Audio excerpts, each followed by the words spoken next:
Okay, so just as a tester thingy, because I want to do the spooky stories, I decided I'm going to read a bunch of stories from Buzzfeed.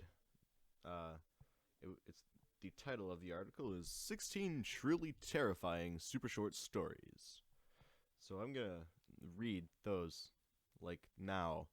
So, here goes. My daughter learned to count. My daughter woke me around 11:50 last night. My wife and I had picked her up from her friend Sally's birthday party, brought her home, and put her to bed. My wife went into the bedroom to read while I fell asleep watching the Braves game. "Daddy," she whispered, tugging my shirt sleeve. Guess how old I'm going to be next month? "I don't know, Beauty," I said as I slipped on my glasses. "How old?" She smiled and held up 4 fingers. "It is 7:30 now. My wife and I have been up with her for almost 8 hours. She still refuses to tell us where she got them." Untitled. I begin tucking him into bed and he tells me, "Daddy, check for monsters under my bed." I look underneath for his amusement and see him, another him, under the bed, staring back at me, quivering and whispering. Daddy? There's somebody on my bed. I hate it when my brother Charlie has to go away. I hate it when my brother Charlie has to go away. My parents constantly try to explain to me how sick he is, that I am lucky for having a brain where all the chemicals flow properly to their destinations like undammed rivers. When I complain about how bored I am without a little brother to play with, they try to make me feel bad by pointing out that his boredom likely far surpasses mine, considering he's confined to a dark room in an institution. I always beg for them to give him one last chance. Of course, they did at first. Charlie has been back home several times, each shorter in duration than the last. Every time without fail, it all starts again. The neighborhood cats with gouged out eyes showing up in his toy chest. My dad's razors found dropped on the baby slide in the park across the street. Mom's vitamins replaced by bits of dishwasher tablets. My parents are hesitant now, using last chances sparingly. They say his disorder makes him charming, makes it easy for him to fake normalcy, and to trick the doctors who care for him into thinking he is ready for rehabilitation. That I will just have to put up with my boredom if it means staying safe from him. I hate it when Charlie has to go away. It makes me have to pretend to be good until he is back. Untitled. My daughter won't stop crying and screaming in the middle of the night. I visit her grave and ask her to stop, but it doesn't help. Hell. There was no pearly gate. The only reason I knew I was in a cave was because I had just passed the entrance. The rock wall rose behind me with no ceiling in sight. I knew this was it. This was what religion talked about, what man feared. I had just entered the gate to hell.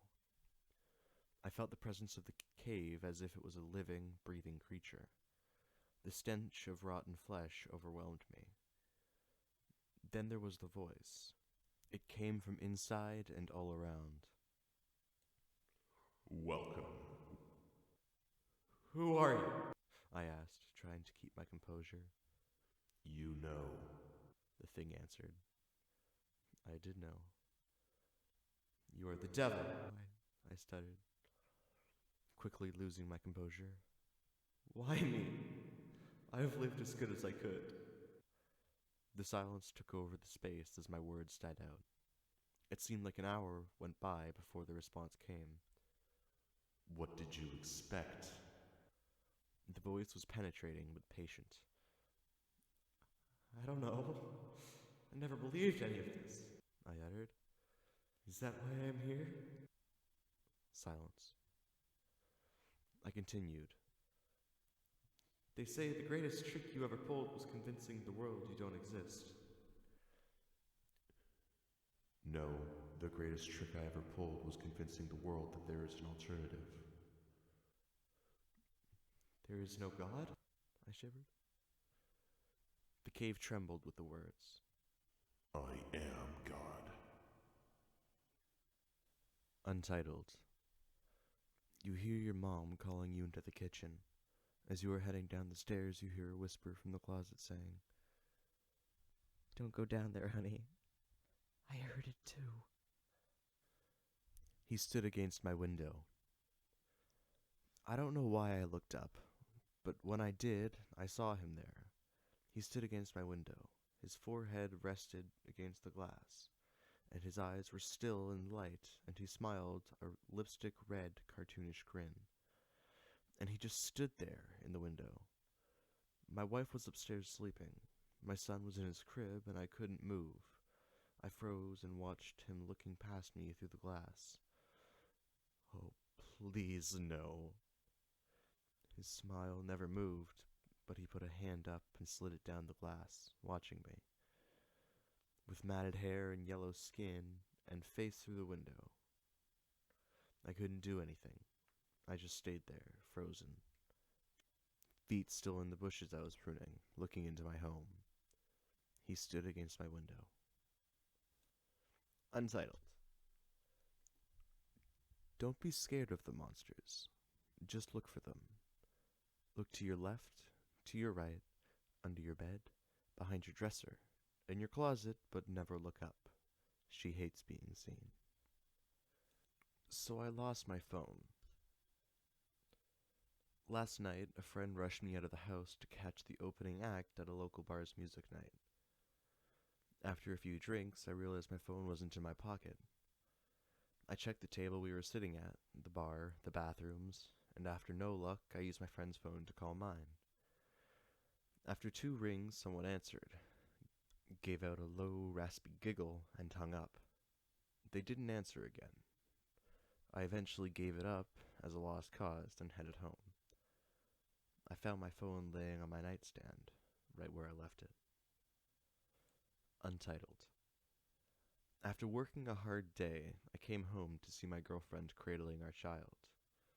I didn't know which was more frightening, seeing my dead girlfriend and stillborn child, or knowing that someone broke into my apartment to place them there. The Black Lagoon.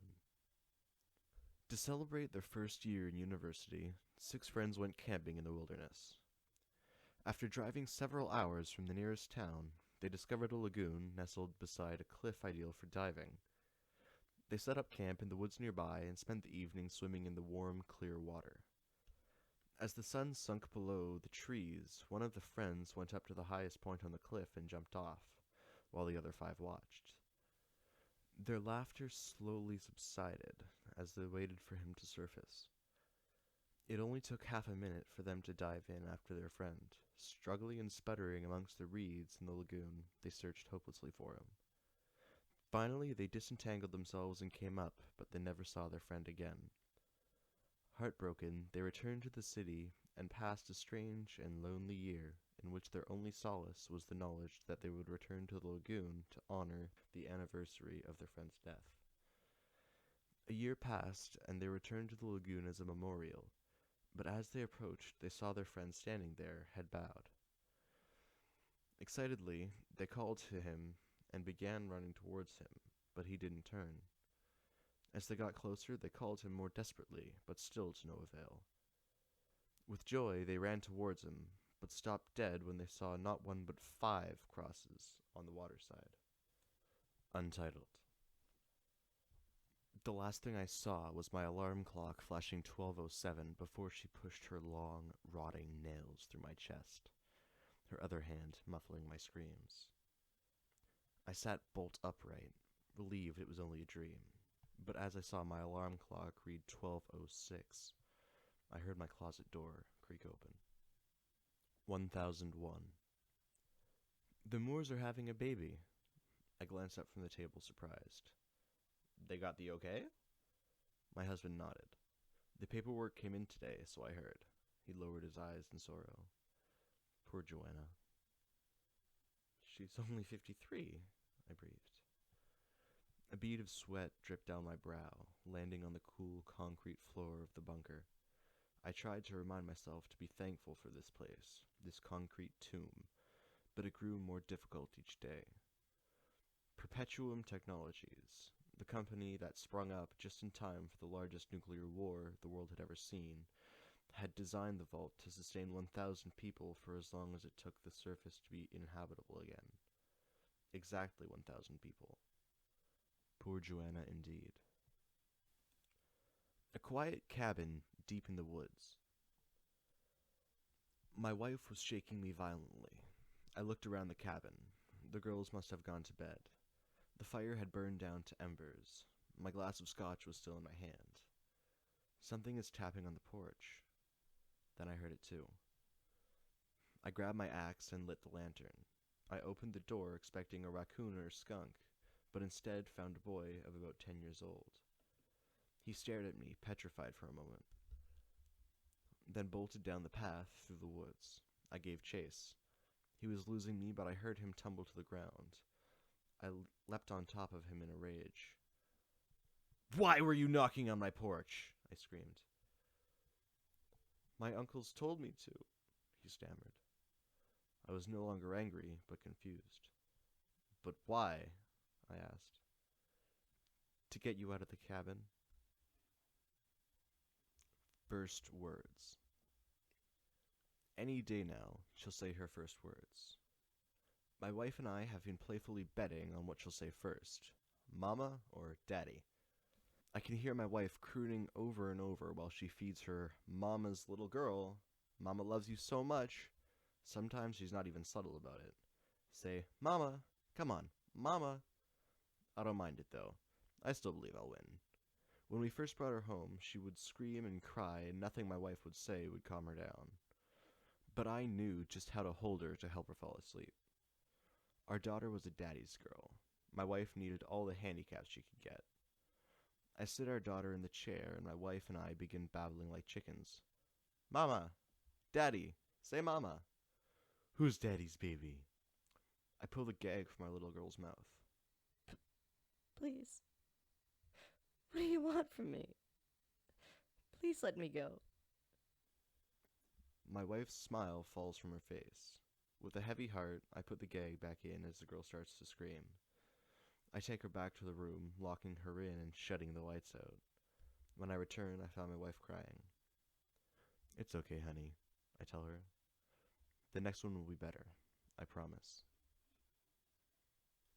Timekeeper. He had been given the watch on his 10th birthday.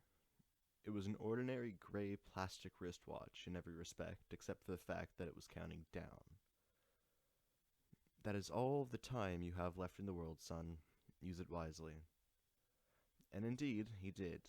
As the watch ticked away, the boy, now a man, lived life to the fullest. He climbed mountains and swam oceans. He talked and laughed and lived and loved.